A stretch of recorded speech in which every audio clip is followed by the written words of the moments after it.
Frugal friends, this video is sponsored by Skillshare. A little more about that later.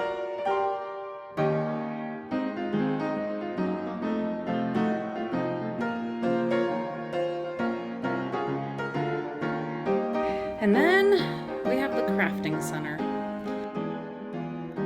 So we knew that the crafting center was going to be next, but because of James and the kids tearing out the kitchen floor, it has moved up in priority just out of necessity because it's going to be living temporarily right here at the top of the stairs. Yes, if you don't know what I'm talking about with the floor getting torn out, I think most of you do, but over on our vlog channel, Frugal Family Flies Again, you will see a fun little vlog of James and the kids tearing that floor out. It's not all the way done yet, but I asked him, please, no more grinding stuff up until next weekend so that I can, I had started dusting stuff down and so that I can finish there in the kitchen and then put up plastic this time to cover everything so we don't get it covered in dust. But anyway, having a load of clutter in your crafting center or with all of the things that you have salvaged or been gifted or whatever for yourself or your kids to be entertained with and to craft with, having it all cluttered up and crazy is not frugal. How are you going to have fun crafting if you don't even know what you have? Now, we did go through, a year ago maybe? I don't know. And I made the crafting center over from what it had been, which had been a terrible disaster. And we have kept it pretty good since then, pretty organized. It's just that it has ended up overflowing a few times. And then, as happens with pretty much everything in our house, we end up with catch-alls. So baskets like this that are no longer at all sorted. They're not specific to anything. They're just stuff gets dumped in there, whether it's because the kids are done with a project and they just don't put the stuff away and it all gets dumped in there, or when we're tidying up around the house, we find things that we're like, where does that go? I don't know. And they end up in the baskets that were on top of the crafting center that are now dumped all over under the fall tree.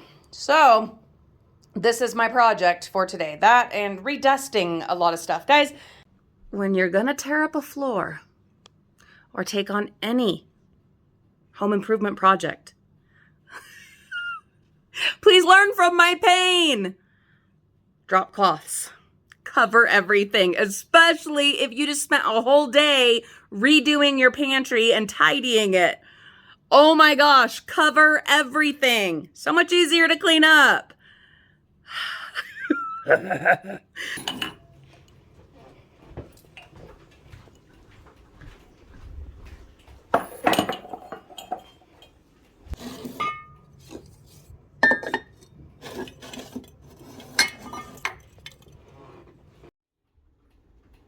A few Disney mugs. Some of them are from diving, some I have bought, many are from you guys. So I didn't just get the ones from the crafting center. I also took down the ones from the upcycled mug holder that I made, some of you will recall, with postcards and stickers that you guys sent me, and then this hanging thing that was from the craft center, and I had spray painted it. And anyway, yeah, went ahead and dusted that off. Now gonna wash all those mugs. The time is coming, frugal friends.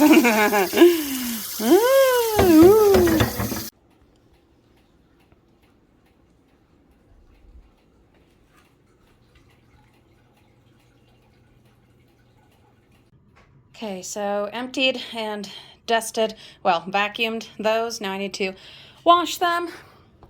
I'm also, while I start one of my spooky shows, going to go through all of this clutter, the things that have just collected, that once upon a time were organized, and yeah, get it all sorted out, display the things that need to be displayed, and put away everything that needs to be put away.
step at a time. That's why I put on a show when I do this kind of thing. I sent the kids outside to play. They're out of my way. You know, I could have them do this. And I know some of you are thinking that. Why don't you make the kids do it? And I make them do plenty. If you follow our Frugal Family Flies Again, our family vlog channel, please do. You'll see that they got to tear out the kitchen floor, the tile from the kitchen floor this weekend. So they get to do plenty. I don't want them in here for this because can you imagine? Just think, like with my Mimi, how distracted. Oh my gosh. I'll be having them, sort stickers. Next thing you know, like she'll have stickers covering a paper and we'll be writing a story. And and Reagan will be over here zooming these things around like they're some kind of fighter jets. And Lulu will be covered in glitter. And no. Just no. This is the way to do it. Have some coffee, put on one of my shows, sit my old butt here on the floor, and get sorting. You know how it is. You figure out what works for you, and that's what you go with. And that, my friends, is a very frugal practice. Frugal with your time. Yes, frugality does also apply to your time, your most valuable, finite commodity.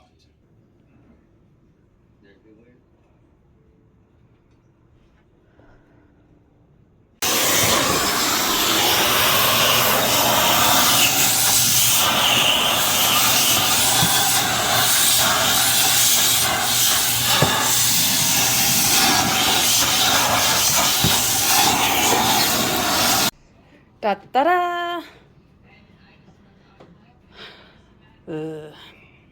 We'll be back to that project this weekend, but I told James we gotta have a break from that. Yeah, whoa, gotta have a break from the dust, the noise, the mayhem to work on other things. Making messes in order to clean messes. Tell me in the comments if you understand.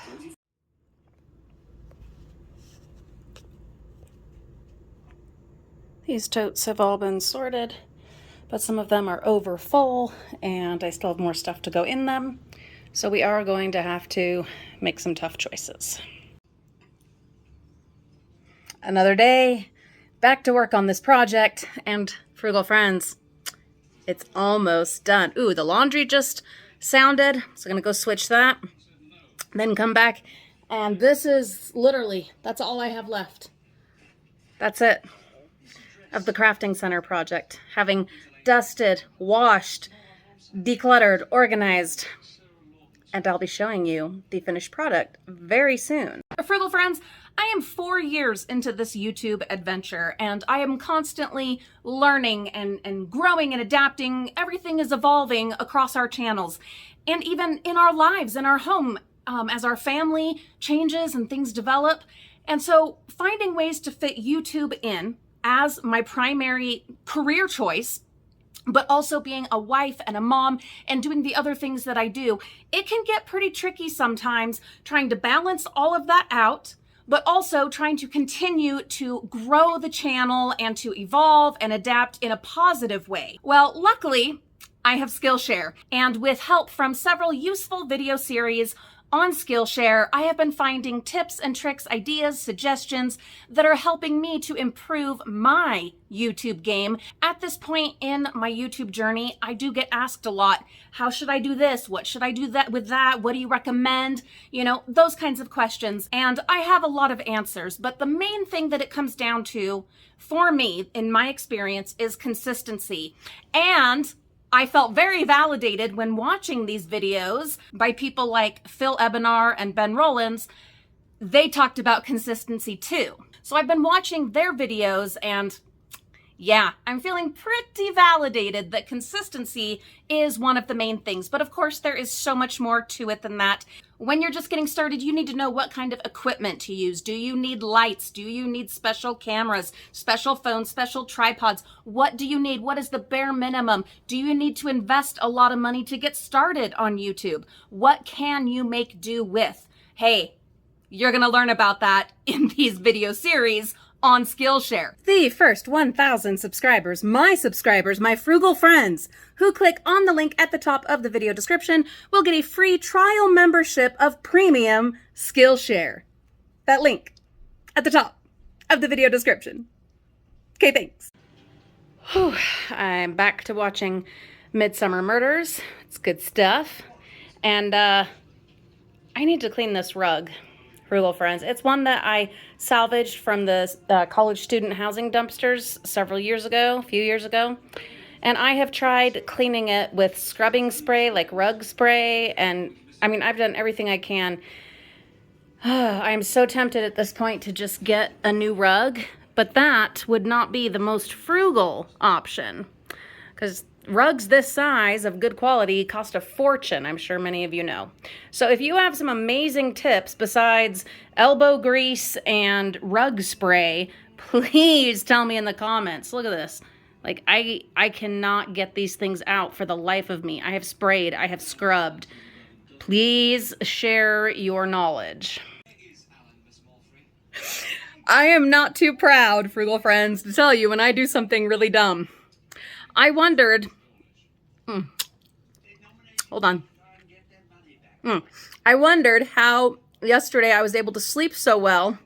I had 3 cups of coffee and a Diet Coke. Now, keep in mind, my body is falling apart. That's clinical. That's really happening. But systemic physical deterioration aside, you're not going to believe this. Well, maybe you will. Maybe you will. So you guys know I have recovered so much coffee with dumpster diving, right? We don't buy coffee anymore. I'm so grateful. And we have enough, my goodness, to last us probably the next 2 years of coffee drinking between my husband and I. So we've been using the little K-cups, and it was some of the McDonald's kind, and I just barely went to get myself another cup because I had one this morning, and I just finished a project, and I'm starting to really feel sluggish, and I'm in a lot of pain, but the pain, ibuprofen. There we go. That'll take care of that, and, I'll be able to use my hands and those kinds of things. If you have RA, that's rheumatoid arthritis, then you know what I'm talking about right there. But if you know coffee, then you're probably thinking, she had decaf.